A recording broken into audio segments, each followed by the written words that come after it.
Geraldine Jamieson on Manx Radio.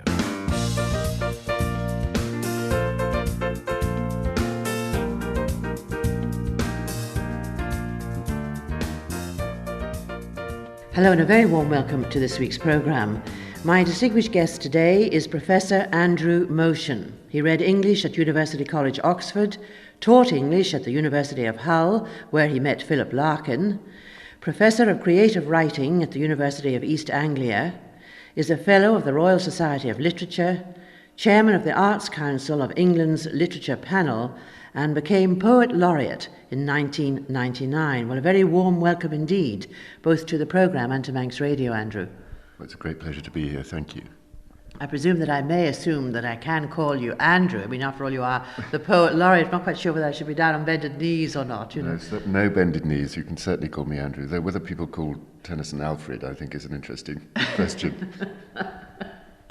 Well, now, this is your second visit to the Isle of Man, on both occasions to the Erin Arts Centre in Port Erin, of which actually you are a patron. Do intimate, knowledgeable, small audiences then appeal to you?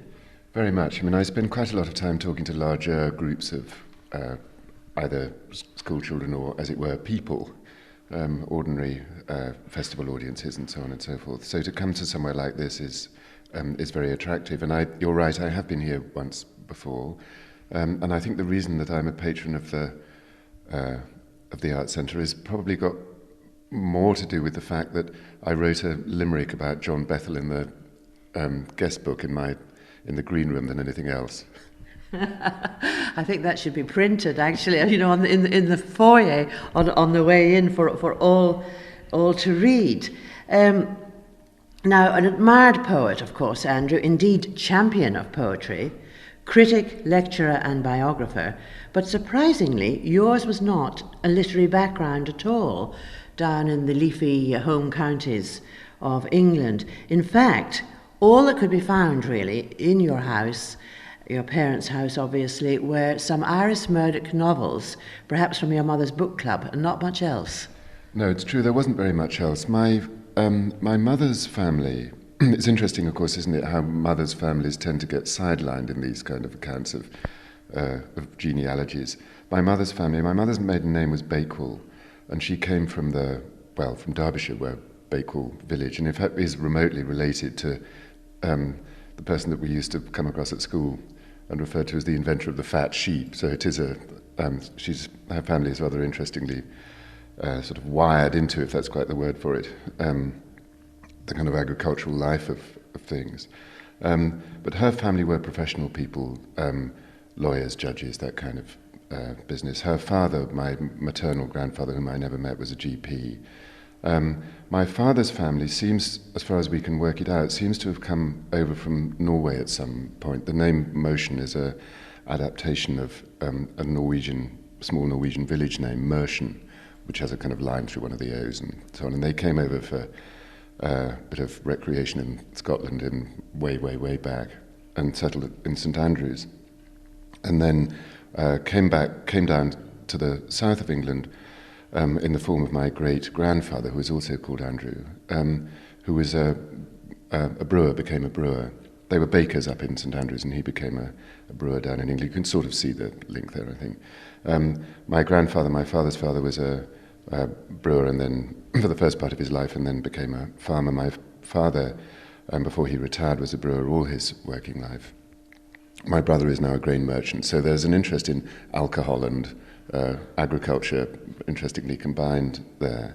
And the reason I'm saying all this is that it allows you to see that the kind of home that it was. And you're right to say that it was leafy in the sense that there were trees with leaves on it, but it wasn't suburban.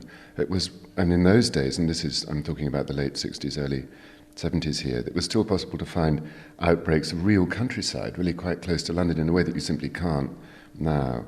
So it was a house in a village where my grandfather and great-grandfather had lived before my father, in which my father now lives and my brother lives. So it's a real sort of place associated with the family. And you're right to say that there weren't very many books, but there were a large number of creatures of one kind or another, from goldfish up to horses. And I think, and I don't mean this in any sort of disrespectful or slighting way at all, in fact rather the opposite, that it wasn't an intellectual household, but it was a place which valued, as I was saying in the reading I gave here last night, it was a place which valued naming and getting a sort of true relationship to the environment in one way or another, either by knowing the names of things. My father in particular does know the names of all the trees and plants and so on, or by living a life which was in one way or another in step with country matters. When I contemplate it now, it seems an eternity ago, of course, even though I'm only 50. And it probably would be quite difficult to pursue that sort of childhood or to discover that sort of childhood in that particular place now. But it was certainly possible that back then. In particular, bird spotting. Your father and you were great on bird spotting. Your mother had a couple of ponies which you and your brother rode, and there was a wonderful time, one of your earlier poems, when the local blacksmith stroke farrier would come along to see to serenade. It was kind of a cross between a miniature horse and a mule. So she wasn't a terribly pretty animal, but had to be shoed, of course, and that stood out in your mind, and you wrote the most wonderful poem around it, one of your earlier ones, I think. It is, yes. It is an earlier poem, this. I mean, what happened with my poor mother eventually was that I think when I was 16, she had a riding accident and fell off this creature and hit herself very hard on the head and spent the next 3 years of her life totally unconscious. I mean, completely, profoundly unconscious.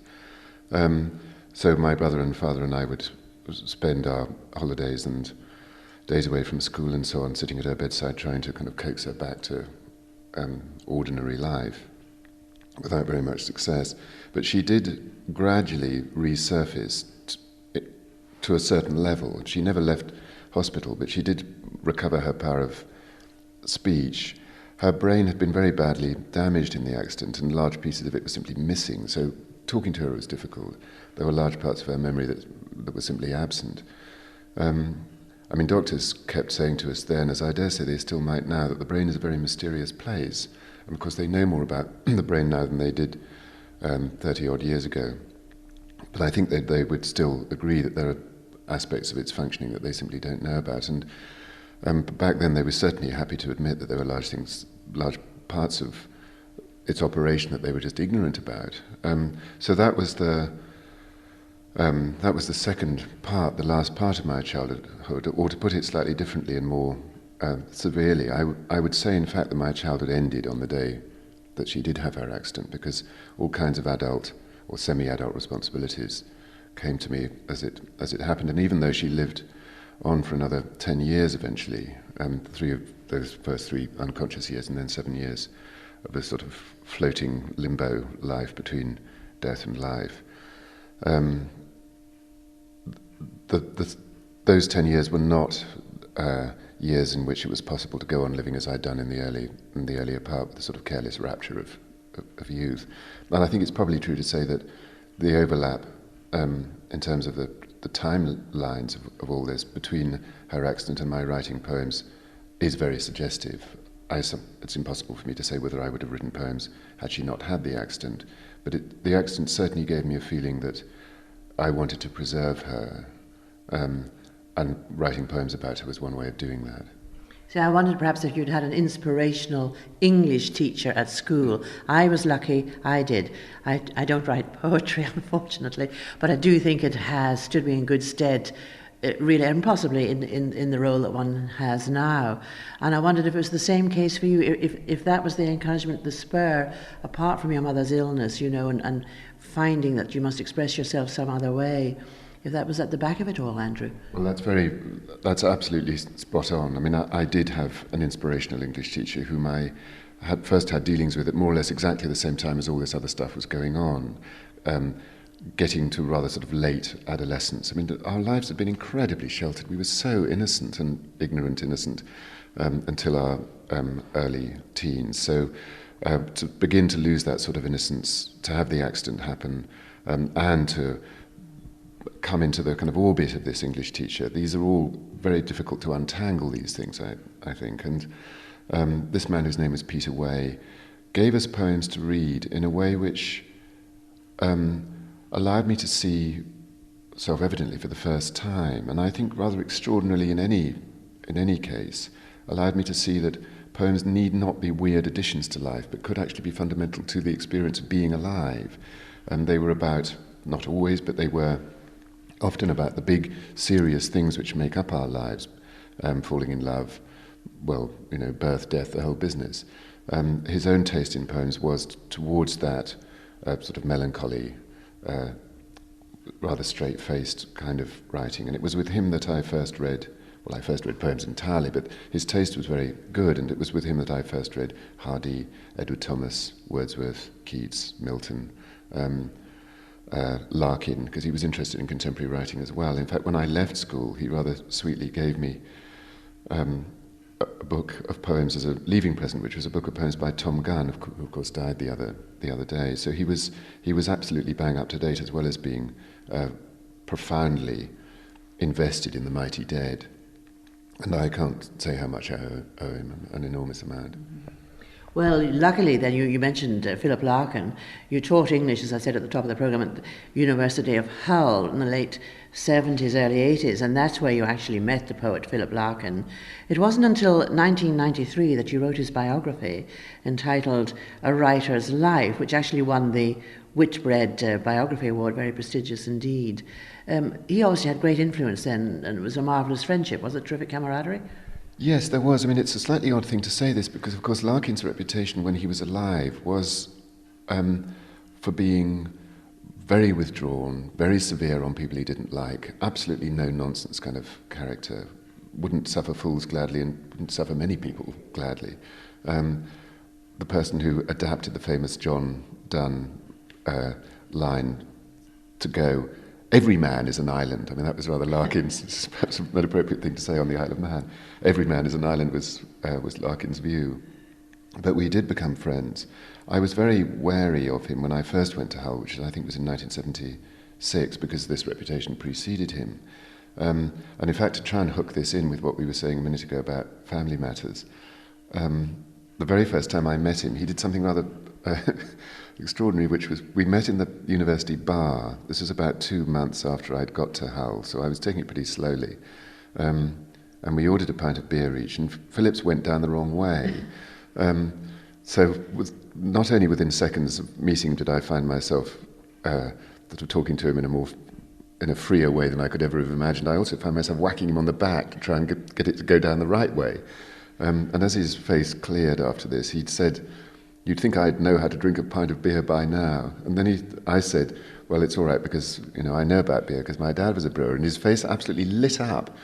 And I think probably what he was thinking was, here is somebody who comes from stock that has produced things that people really need, alcohol, rather than from anything more sort of arty, which we could take or leave. So we were off then. And he liked the fact that I'd been to Oxford, and because he was a bit snobby about that, to be perfectly honest. And we made each other laugh. And yes, after he'd died, I wrote his biography. A couple of years before he died, he came to have lunch with me one day, but I'd left Hull by this time and was back in Oxford again teaching, and he invited himself to lunch, and he said that he wanted to make me one of his literary executors, I should be precise about this. And I said, well, I'm very happy to do this, but don't die, because he was only 62 or so when we had this conversation. And he said, no, I have no intentions of doing that. But of course he did die quite soon afterwards. And the idea then became that, as organised by his relict Monica Jones, the dedicatee of The Less Deceived, that my co-executive trustee, Anthony Thwaite, would do an edition of the poems and do a selected letters, and I would write the biography, which I began doing more or less immediately. So although the book came out in 93, in fact, I think it took me something like 7 years to write it all together. There was a lot of interviewing to be done and a lot of mulling over things to be done. It seemed to me then, and still does now, that I had a very serious responsibility to getting the facts as accurate as I could. I mean, later on, when the essential shape of somebody's life is known, biographers can be more adventurous in the way that they tell a story. But I think if you're writing the first account of somebody's life, and are able to speak to survivors in a way that people who come along later simply will not be able to do, then you must get the grid sorted out. And as I say, that seemed important. It's interesting that you choose such disparate subjects for your biographies. We can take another one, the Lamberts, the famous Lamberts, of course, George, Constant and Kit. Now that came out in 1986, obviously before Philip Larkin, something completely different altogether. Yes, well, in a sense we're taking this in the wrong order because it's unchronological, but I think it doesn't matter at all doing it this way around, because I've always wanted and enjoyed writing about things other than the thing that I'm presumably best known for doing or writing, in other words, poems. Like a lot of other writers that I know, and I'm sure like you, I spend a great deal of time looking at pictures and a great deal of time listening to music. And the idea which was actually given to me, it wasn't homegrown, this idea of writing about the Lambert family, appealed to me very much in those respects. George Lambert is a painter barely known in the UK, but very well known in Australia, where he spent most of his life. His son Constant was of course a composer, but also a founder of what we know as the Royal Ballet, and a great friend of and lover in many cases of people who were crucially also involved in the formation of it. And his son Kit was a rock and roller who founded Track Records and discovered The Who and was their manager. So here was a chance to write a book about virtually all the arts apart from writing, though Constant did write quite an interesting musical book called Music Ho, but essentially a non-literary enterprise. And also to tell a story about how generations repeat themselves in spite of often their best efforts not to do that. All the Lamberts were very busily self-destructive people. And in fact, on the very first page of that book, without knowing that I was later going to be writing Larkin's life, I quoted that famous Larkin passage about how man hands on misery to man, it deepens like a coastal shelf, get out as early as you can and don't have any kids yourself. And it was rather dismaying, I must say, to watch, as perhaps we watch ourselves, fighting against things that we've spotted in our parents and sworn not to replicate, and then eventually caving in and, in spite of our best efforts, reproducing them in some way or another. Well, you were awarded the Somerset Maugham Award for that biography, which must have been very self-satisfying indeed. Returning to the poetry, of course, which we should be talking about, really. Interestingly, in your earlier poems, you did not use any rhyme at all. That came later, and you liken your poetry, Andrew, to a glass of water, but when you go to drink it, it turns into gin. I like that. Well, it was really a point about, it's nice for you to say so, it was really a point about simplicity, that I've always wanted to write poems which seem to be simple, but which nevertheless manage to register emotional complexity and intensity. I can't ever imagine myself wanting to write poems that don't want to move people. And I think that that's probably one of the reasons why over the years, I mean, I'm now 50, 51 even, God, I've come round to wanting to write more formally structured poems than I used to do. I mean, they were never all over the place. They were stanzaic and they had a sort of strong sense of rhythm and so on, but it was much more the rhythm of thought than the received rhythmical patterns that I was interested in then. Now I'm much more interested in strong rhymes and strong rhythms, because I've come to believe that these are effective ways of releasing feeling and not concealing it. So that nowadays, when I'm thinking of when a new subject for a poem presents itself to me by one means or another, I do spend quite a lot of time thinking what would be the form to write it in that does best reveal that particular subject. So if it's something which has a strong narrative element, then obviously you might be tempted toward a ballad form. If it's a little glimpse of something tender and intimate, but which nevertheless contains an element of argument, then a sonnet might be appropriate, and so on and so on and so on. And looking down the track, I'm interested in at least experimenting with the idea that you might write a longish poem, not too long, but longish poem, which is made up of lots and lots of different forms, each of which has been chosen because it's somehow appropriate to the bit of the overall picture that you're trying to present. For instance, I'm in the middle of being commissioned by Channel 5, the TV channel, to write a long poem about which they're going to make a film to mark the 60th anniversary of the end of the Second World War. And I'm going to make a journey through France and through Germany and end up in Berlin and try and identify places and to retrieve memories on the way, which will tell this sort of encapsulated story of the lead up to the piece, and then some other poems, as it were, falling away from it about the consequences of the piece. And I am very tempted to do this in ways which allow a whole range of different forms to come together. You have actually already written quite a lengthy piece of prose for The Guardian, yes, because you went with your father, who was a yeoman in yes, Normandy 60 years ago, to relive his memories, of which he'd been very reticent yes, about telling you and your brother before. Yes, that's right. I did earlier this summer go over to Normandy with my father, who was in the Essex Yeomanry, as you say, and landed in Normandy on D-Day. And we had an intensely interesting time going round, and I must say intensely moving too. I was completely transfixed by it all, and felt very close to my dad in the process. And without wanting to go on about this for too long, I think that one of the things that a lot of people of my generation have felt is that their fathers and their mothers, where it applies, have been rather reticent about their experiences in the war for a variety of reasons. And that was certainly a motive in going, to try and sort of break down that wall of silence, which had been built for very good reasons by my father, reasons of modesty, discretion, self-preservation, and I think preservation of me in some sense. But there's something else that gets stirred into it as I begin to think about it now, which is that for somebody born in the years shortly after the war, as I was,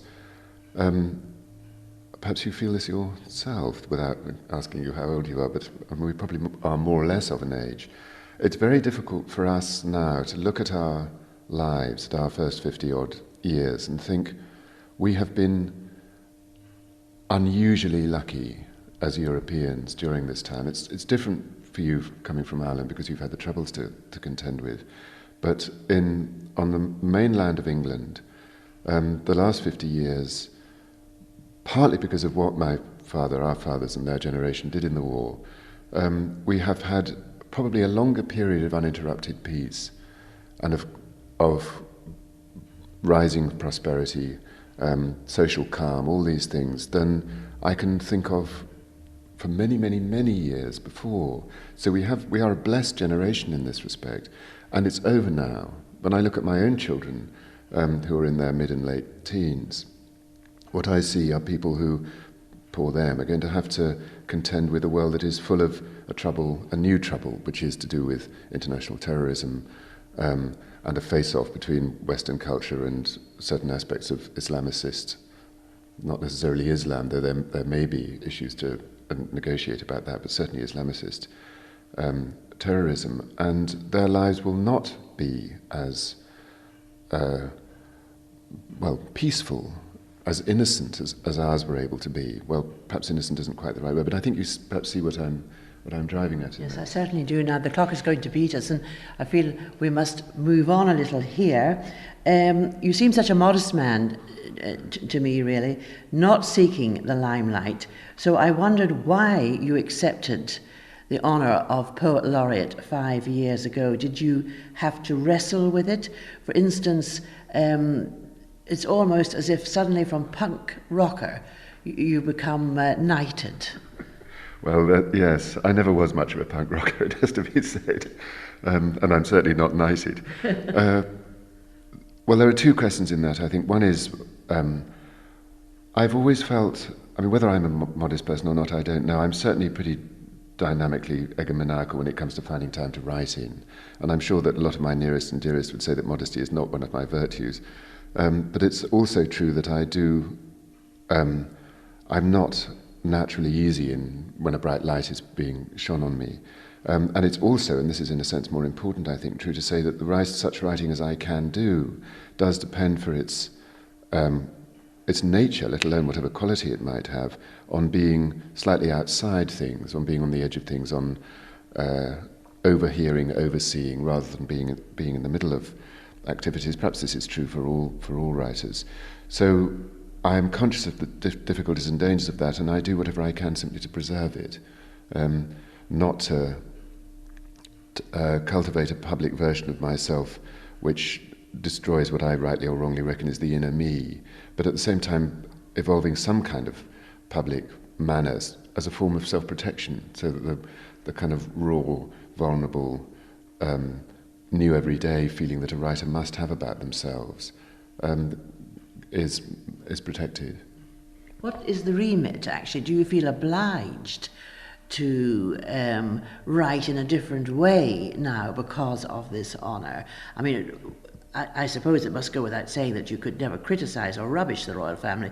Not that I suppose you would want to, but that is one area that you have to take on board, and you might feel, that a little of your freedom in that respect had been curtailed. What exactly is the remit of a poet laureate? Well, the only thing that Tony Blair and the Queen said to me independently when I was appointed was, you don't have to do anything. But they did say it in a way that allowed me to feel that if I didn't do anything, then I might be due for a time in the Tower. No, I don't mean that, but you know what I do mean.